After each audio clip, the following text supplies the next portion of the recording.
Let's suppose अब यही chargesheet जो सीमा हैदर आई थी, विद इन 1 वीक या विद इन 2 मंथ वो चार्जशीट फाइल कर देती यूपी पुलिस, तो ये मामला इतनी दूर जाना था।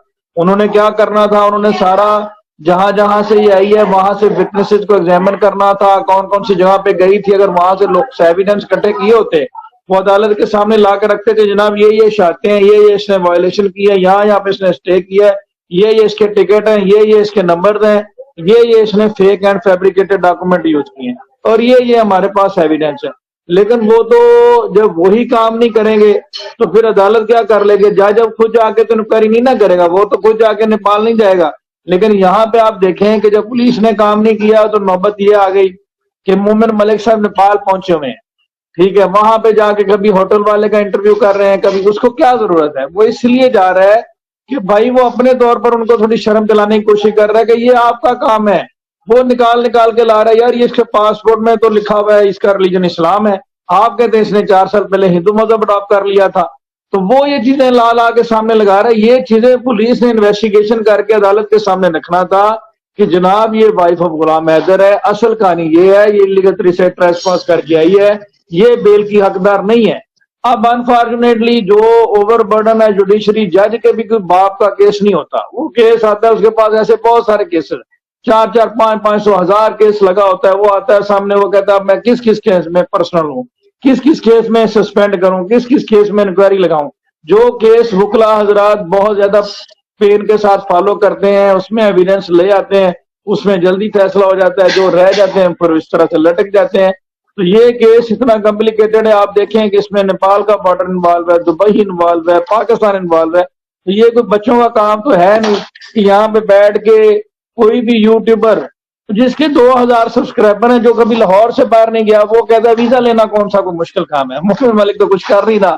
और मुझे यकीन करें गैस भाई हंसी आ रही बात सुन के कि मैं आपको ऑनेस्टली बात बताऊं, मेरे बैंक अकाउंट में मैं ओनली सानों कोई प्रॉपर्टी भी नाम पे है, मतलब विरासत में चीजें मिली हुई, अपना तो चले कुछ भी नहीं हमने किया, लेकिन विरासत में चीजें मिली हुई। लेकिन मैं फिर भी भारत का वीजा अप्लाई करने से डरता हूं, कहीं स्टिग्मा ना लग जाए, कहीं रिजेक्ट ना हो जाए, ठीक है, अच्छी भली प्रोफाइल खराब ना हो जाए। उसकी वजह यह है कि इंडिया पाकिस्तान का तो मैच हो तो दंगल पड़ जाता है यहाँ पे, ठीक है। तो ये तो एक केस चल रहा है जिसमें इस तरह की कंट्रोवर्सी फैला दी गई, पाकिस्तान मुर्दाबाद के नारे लगा दिए गए, कश्मीर से रिलेटेड बातें कर दी गई। तो ये बड़ी मसलत अंगेजी और समझदारी के साथ ये मसला हल किया जा रहा है। ये तो आप यकीन करें, कोई बेवकूफ आदमी हो ना तो 1 मिनट में आग लग सकती है, 1 मिनट में दंगे फसाद हो सकते हैं, जिस तरह की बातें आती हैं। क्योंकि आपने यहाँ पे दूसरी पार्टी ने इसमें इतना रायता डाल दिया, इसमें हिंदू मुस्लिम का एलिमेंट जो है ना वो इन्वॉल्व कर दिया, जबकि कोई ऐसी बात ही नहीं है। और मोमिन मलिक साहब जो है वो दोनों कम्युनिटीज को बड़ा बैलेंस तरीके से लेके चल रहे हैं। बाकी जुडिशियल सिस्टम जो है वो तो मैंने आपको बता दिया ना कि सुप्रीम कोर्ट के जज ने यहाँ पे कहा कि मुझे SHO लगा दो। इसी तरह से एक जर्नल होते थे, मुझे उनका नाम भूल गया, तो उन्होंने कोई किसी का काम कर दिया तो वो माई ने उसे दुआ दी कि अल्लाह तुम्हें पटवारी लगा दे। उन्होंने कहा माई पटवारी तो बहुत छोटा होता है, ठीक है, मैं जर्नल हूं। तो बात करने का मकसद ये है कि ये जो इस तरह के जो बेसिक रिकॉर्ड कीपर होते हैं या जिन्होंने इन्वेस्टिगेशन करनी होती है ना कैश भाई, उनका रोल अदालती निजाम में बहुत ज्यादा होता है। जब कोई FIR कोई क्राइम होता है ना, सबसे पहले पुलिस पहुंचती है, वो देखती है मौके पे क्या हुआ है, वो चाहे एविडेंस जितने मर्जी बदल दे, उसके बाद जज ने क्या कर लेना होता है। जज अगर महीने बाद 2 महीने बाद जब केस जाएगा, जाके देखेगा, वो एविडेंस ही नहीं होंगे वहां पे। तो ये कलेक्शन ऑफ एविडेंस जो सही तरीके से नहीं करते, केसेस खराब करते हैं, ये पाकिस्तान का निजाम भी ऐसा ही। अब यही मसला मोमिन मलिक साहब को फेस करना पड़ रहा है। अब वो दरखास्तें दे रहे हैं कि जी निद्रपाल जो है इसके ऊपर 212 लगाई जाए, इसके ऊपर 176 लगाई जाए। अब कानून तो मौजूद है लेकिन पुलिस उसके ऊपर कर नहीं रही। एक दफा उन्होंने प्रेशर डाला, उन्होंने लगा दी, उसके बाद उन्होंने उसके अगेंस्ट चार्जशीट ही नहीं फाइल की। हालांकि वो उन्होंने इसके ऊपर पूरी एक रिपोर्ट लिखनी थी कि जनाब ये निद्रपाल और सचिन मीना ये इनके ID कार्ड हैं, ये यहाँ के रहायशी हैं, इन्होंने फला दिन को इस खातून को इस जगह पे फैसिलिटेट किया है और इस चीज के हमारे पास ये विटनेस आए, इन लोगों ने इनको देखा है, इन्होंने बेल में ये डॉक्यूमेंट दिए। फिर इस तरह से बना के ये चीजें अदालत के सामने रखनी थी और उसके ऊपर अदालत ने डिसीजन देना था। लेकिन क्योंकि चार्जशीट फाइल ही नहीं, उसके पीछे क्या वजह है, क्या ऐसा इन्फ्लुएंस है, वो अब उसके लिए जो अब तरीकाकार है मलिक साहब इख्तियार कर रहे हैं, बात मानिए। जब भी कोई आपके पास केस आता है फयाज भाई, तो सबसे पहले आप उसके जो ग्राउंड लेवल्स हैं उनको चेक करते हैं। जो ग्राउंड लेवल्स होते हैं ना, उनको आप देखते हैं। अब ये जब केस सामने आया, मेरे आया, जब मैंने इसको रीड किया, तो सबसे पहले मेरे सामने आया पाकिस्तान और इंडिया। बात समझ आई? सबसे पहले पाकिस्तान और इंडिया आया, बच्चे लेके भाग गई, गुलाम हैदर सऊदीया में है, कहां है, उसको छोड़ दे। सबसे पहले मुद्दा आया पाकिस्तान इंडिया। पहला फड्डा तो यहां पड़ता है फयाज भाई, पहला फड्डा ही इधर से शुरू होता है।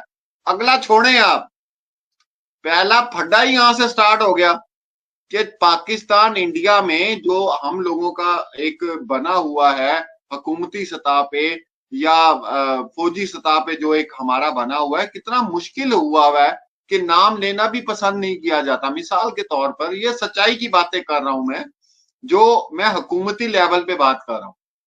जब ये आया इंडिया पाकिस्तान, मैंने कहा लो जी, ये केस फंसेगा और ये काफी फंसेगा और ये काफी टाइम लेगा। उसकी वजह यह है कि मोमिन सर ने भी अपने कई लाइव में कह दिया था मीडिया के हवाले से कि मीडिया को तो भाई बना बनाया वो मिल गया खाने के लिए लड्डू, सीमा हैदर का, जो उसको मीडिया पे लाया गया और जो कुछ भी वो बोलना चाहती थी या जो उससे बुलवाया गया, जो कुछ भी है। अच्छा, अब जिस तरह इन्होंने बात की है कि जो शख्स ये कह रहा है बड़ा इजी भाई वीजा मिल जाता है, मैं आपको बताता हूं सरिता बहन और शाहिदा बहन के पाकिस्तान में इतनी खवातीन और ऐसी फैमिलीज हैं जो जिनके रिश्तेदार इंडिया में हैं, वो जाना चाहते हैं, उनको वीजा नहीं मिलता। कोई उसके अंदर केस नहीं चल रहा, कोई कुछ नहीं हो रहा, बहुत मुश्किल से वीजा मिलता है, बहुत मुश्किल से वीजा मिलता है। और यही वो सारी चीजें हैं। हम उनसे अब रिक्वेस्ट भी नहीं करेंगे, अगर वो 1-2 दिन या 3 दिन बाद बाज नहीं आए, तो हम नाम लेके अब टारगेट करेंगे उन लोगों को कि जो मोमिन सर के सामने कुछ और है और पीठ पीछे कुछ और है, उनकी जुबान वहां पे कुछ और है। हम ऐसे मुनाफिक नहीं है। अगर हमने कहा है कि मोमिन मलिक अच्छा काम कर रहे हैं तो अच्छा कर रहे हैं, तो जहां पे हमें ये लगेगा कि मोमिन सर नहीं भाई कोई इन्होंने हलचल ऐसी बात नहीं की, तो हम वो भी बोलेंगे। लेकिन अभी तक उनके हवाले से वो अपना काम कर रहे हैं। पाकिस्तान में क्या होता है, हम तो ये वकील साहब बैठे हैं, मैं वकील साहब से पूछता हूँ, ये आके हमें फयाज भाई बताएं कि क्या क्या अड़फास आती है केसेस के अंदर। जी फयाज भाई, आज आपने ख्याल नहीं करना, अच्छा ना हाई कोर्ट का ख्याल करना, ना सुप्रीम कोर्ट का, खुल के बात करनी है अल्लाह पे बैठे में। बताएं पाकिस्तान में क्या कुछ होता है, कैसे थोड़ा केसेस सा को बदला जाता है, कैसे रिपोर्ट्स बदली जाती हैं, कैसे एफआईआर बदली जाती है, कैसे चार्जशीट बदली जाती है, कैसे फॉरेंसिक रिपोर्ट बदली जाती है। बताएं मेरा भाई, सामने आए, छुप के देखें नहीं गैस आना, भाई, सामने आना है। मैं आ गया जी। ये देखें गैस भाई, ये तो बिल्कुल क्लैरिटी है, ये बिल्कुल आप सही कह रहे हैं। देखें क्रिमिनल लॉ में तो प्रैक्टिस यहाँ पे बड़ी मुश्किल है, और भारत और पाकिस्तान का जो सिस्टम है ना तकरीबन मिलता जुलता है, और पुलिस भी चाहे भारत की हो या पाकिस्तान की तकरीबन एक जैसा ही मिजाज है दोनों का। तो जिस तरह से आप देखें कि केसेस को, क्रिमिनल केसेस को में सबसे ज्यादा जो रिस्पॉन्सिबिलिटी होती है ना वो पुलिस की होती है। पाकिस्तान एक जस्टिस होते थे सुप्रीम कोर्ट के चीफ जस्टिस, उनसे किसी ने पूछा सर आपकी कोई हसरत, उसने कहा मैं एक दफा एसएचओ बनना चाहता हूँ। उन्होंने कहा एसएचओ तो बहुत छोटा होता है, आप चीफ जस्टिस ऑफ पाकिस्तान रहे हैं। उन्होंने कहा जो एसएचओ कर सकता है ना वो मैं नहीं कर सकता। ठीक है, वो कैसे कि सर उन्होंने क्राइम सीन अक्रंस के ऊपर पहुंचना होता है, इन्वेस्टिगेट उन्होंने करना होता है, शहादतें उन्होंने इकट्ठी करनी होती हैं। ठीक है, जब वो जो मटेरियल इकट्ठा करके अदालत के सामने रखेंगे ना, वो मेरे जैसे वकील उसमें ही फंसे रहेंगे फाइलों में। जब वो चीजें काम की ला के सामने रखेंगे ही नहीं है, तो हम क्या उसमें कर सकते हैं? वो एंड पे जाके क्या होगा जी, कोई एविडेंस ऑन रिकॉर्ड के ऊपर नहीं है, बंदा बरी हो गया।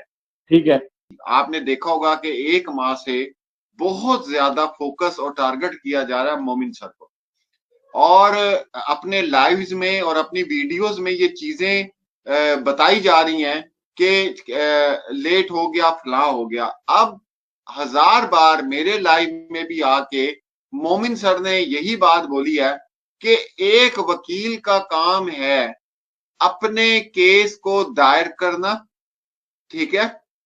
अब मुझे यहां ये समझ नहीं आती कि आपने परसों का अगर लाइव मोमिन सर का देखा हो हमारे साथ, मोमिन सर ने कहा कि हमने वीजा के हवाले से हर चीज कंप्लीट कर दी है, एक एलिगेशन लगा था उसको भी क्लियर कर दिया। अब सिर्फ एक क्लियरेंस की एक कागज ईमेल चाहिए, जो ईमेल होनी है उसका हमें इंतजार है। अब मोमिन सर खुद अपने मुंह से हर बात बता रहे हैं कि मैंने अपनी तरफ से चीजें पूरी। देखें, मोमिन सर को हम टारगेट इसलिए करें, मोमिन सर को हम इसलिए कहें कि जी अभी तक वीजे के लिए तो अप्लाई नहीं किया। अरे भाई अप्लाई किया हुआ है। अच्छा, मोमिन सर को हम इसलिए टारगेट करें कि जी इसकी जाली शादी के ऊपर कोई केस नहीं दायर किया, वो भी किया हुआ है। बच्चों की कस्टडी के हवाले से कोई केस नहीं किया हुआ, वो भी किया हुआ है, ठीक है। और उसके बाद जो पुलिस ने इतना लेट काम किया उनके ऊपर भी किया हुआ, एप्लीकेशन दी हुई है, इसी वजह से हरियाणा वो केस लेकर आ रहे हैं। मतलब मोमिन सर जो कर सकते हैं उससे कहीं ज्यादा कर रहे हैं, जो कर सकते हैं ना उससे कहीं ज्यादा कर रहे हैं वो।